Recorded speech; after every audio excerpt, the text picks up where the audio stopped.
Alright guys, we have a 19-inch K7000 here.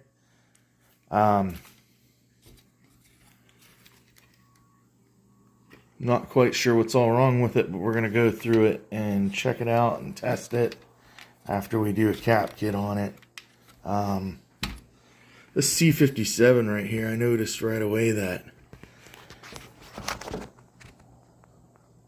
it just wiggles way too much. Like, I don't think it's connected one way or the other. If it is connected, it's probably a super cold solder joint to allow it to move that much. A new flyback has been installed.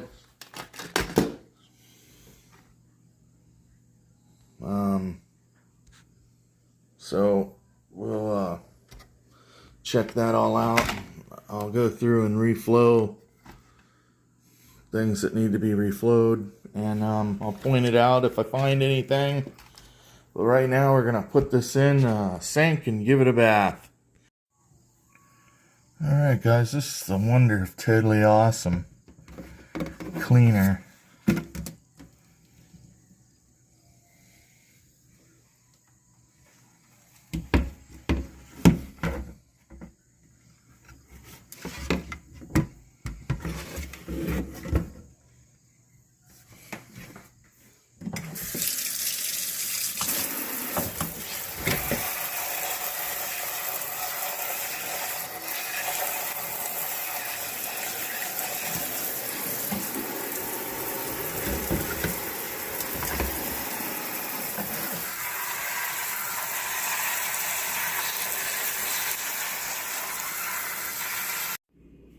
Alright guys, so this flyback was soldered in. Not too sure about this joint right here. It don't look connected that well. So I'm going to go ahead and remove the flyback. And then the next thing I'm going to do is the C57 cap, because I truly believe it's only connected by one leg, and I want to desolder the leg that I believe that it's connected with, and I'm almost positive I'll be able to lift that cap out of the board.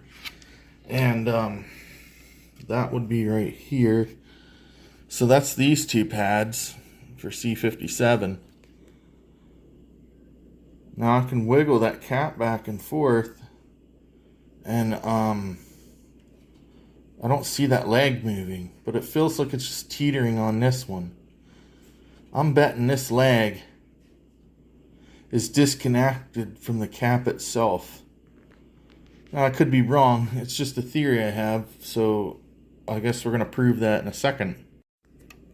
Okay, just as I suspected, fellas.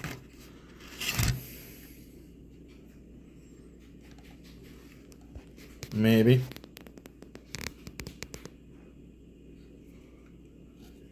It was attached by one leg.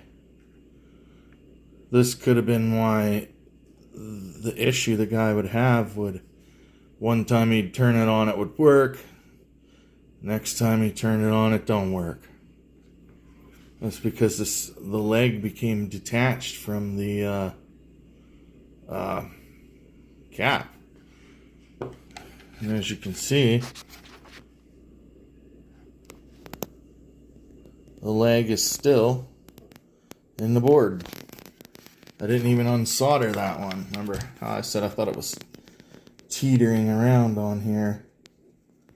That's the other leg that's still soldered into the board. So I don't see anything else wrong immediately. So I'm gonna go ahead and just start decapping the rest of this board, and then we'll take all the parts here that I've washed, and we'll put it in a box and dry it, and then we'll reassemble all the caps and, you know, check the HOT and the voltage regulator and all that, and we'll test it on the tube, see if it's running. And there, guys, is the capacitor leg.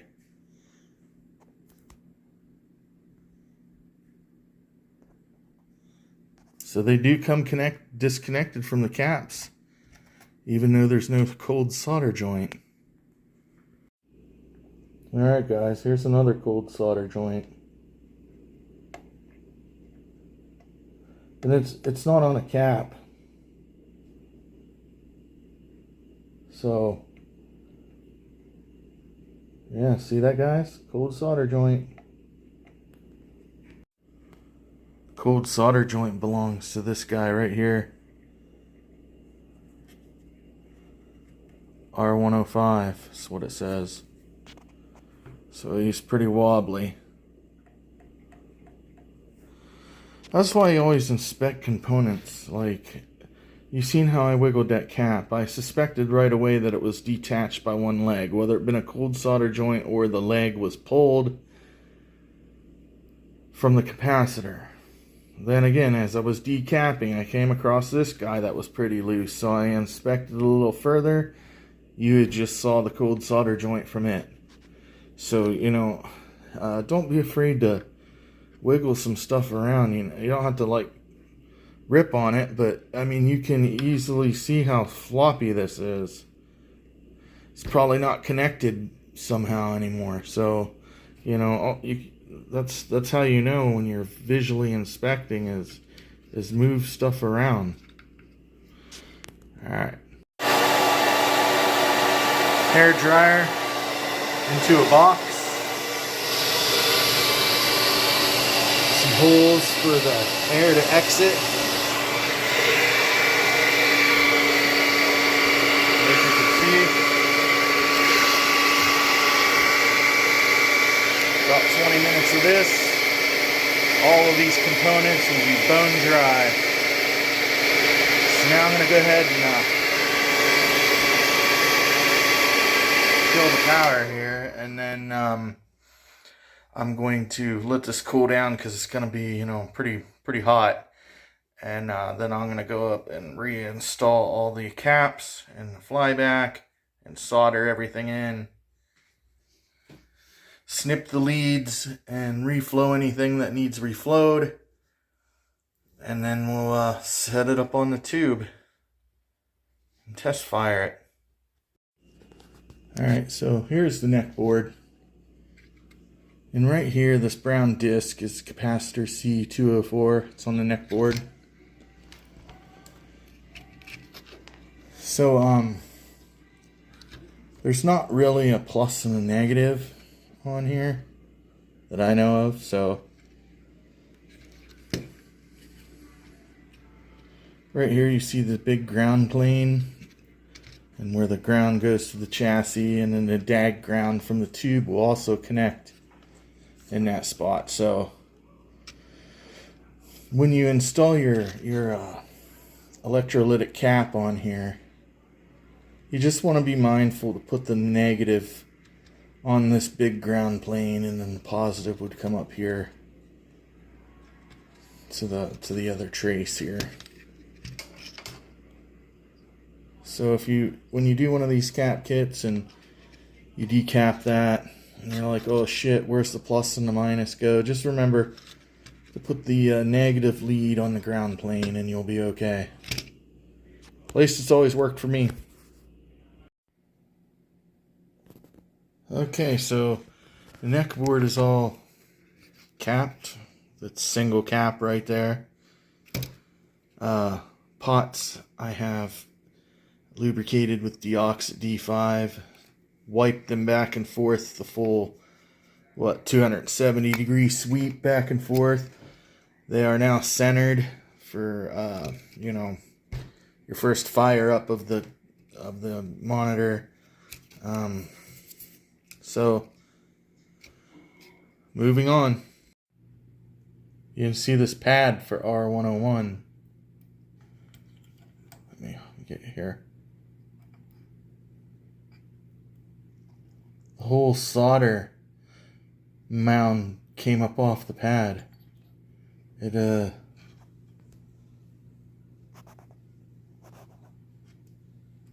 isn't even connected down there, I don't think.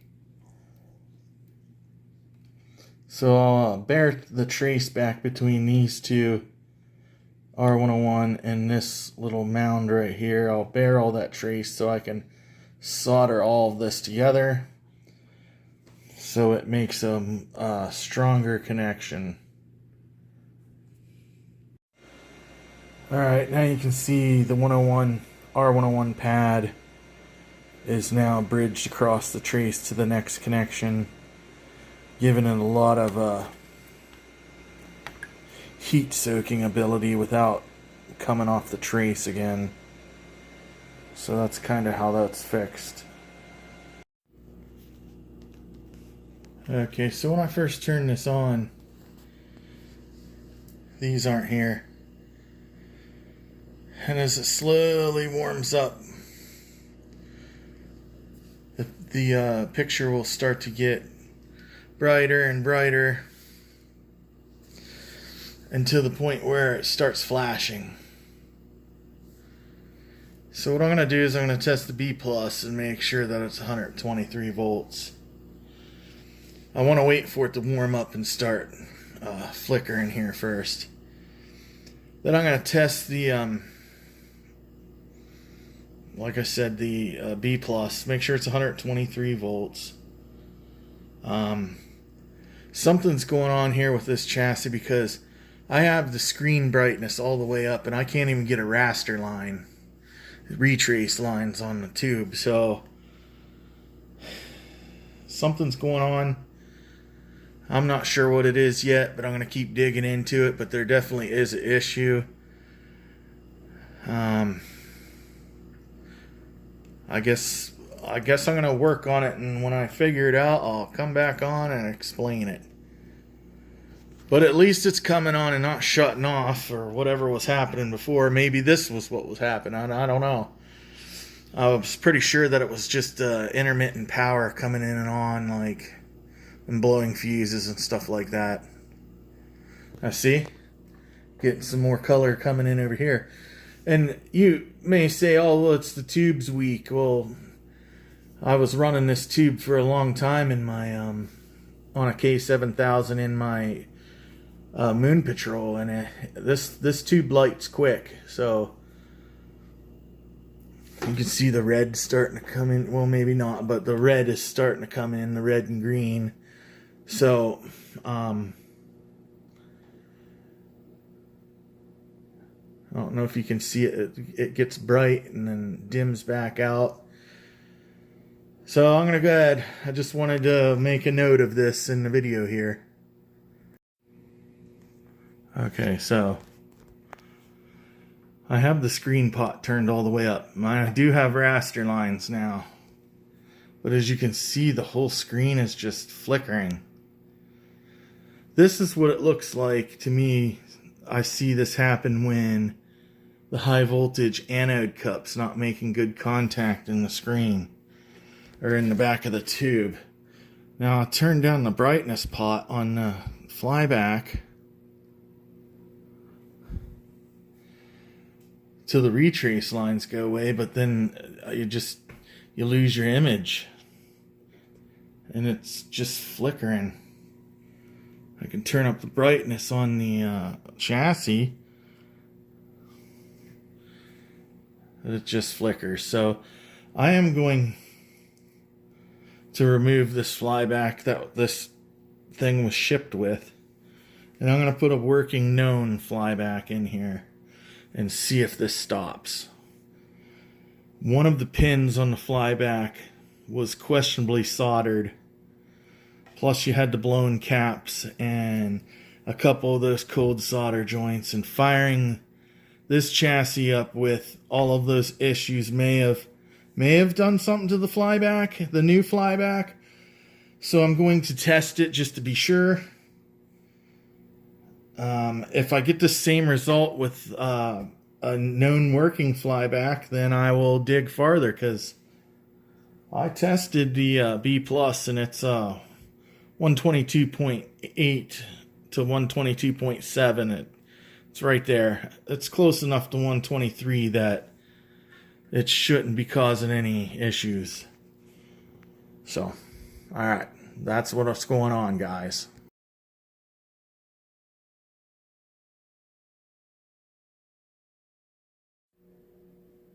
Okay, so I switched to flyback with a known working flyback. It looks a bit purple in the screen, but it's really a nice blue, the way it should be. So it's got nice white. Of course, you'll have to color balance it to the tube that it belonged on. So, I mean, I just did it for this one. Basically, everything's set at center, and I turned the red down just a hair.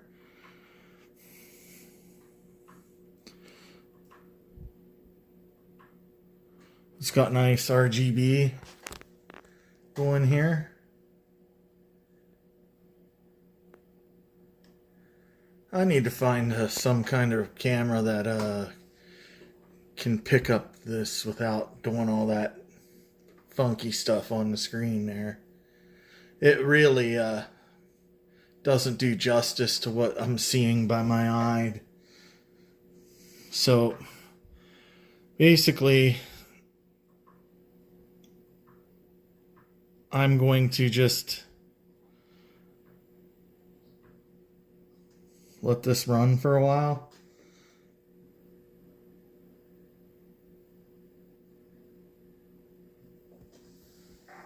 And yeah, I mean, it's working, so I will ship back the flyback that came on this chassis. I'll leave this flyback on there for you. The reason why I changed this flyback out before is because the focus knob is almost maxed to get it in focus. So, but it's working well and it doesn't drift. I just changed it because I did. So I'll send this flyback back so you can have it working. Yeah. Other than that, excuse the messy bench. It's all rebuilt, recapped, cleaned. The pots are cleaned and lubricated. And it does have a different flyback now. But changing the flyback gave me a stable image. So,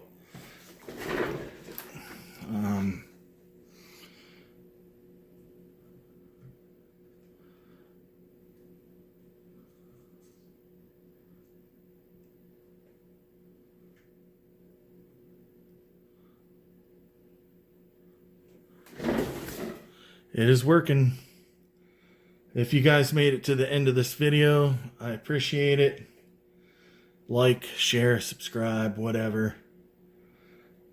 But anyways, I'm going to let this run.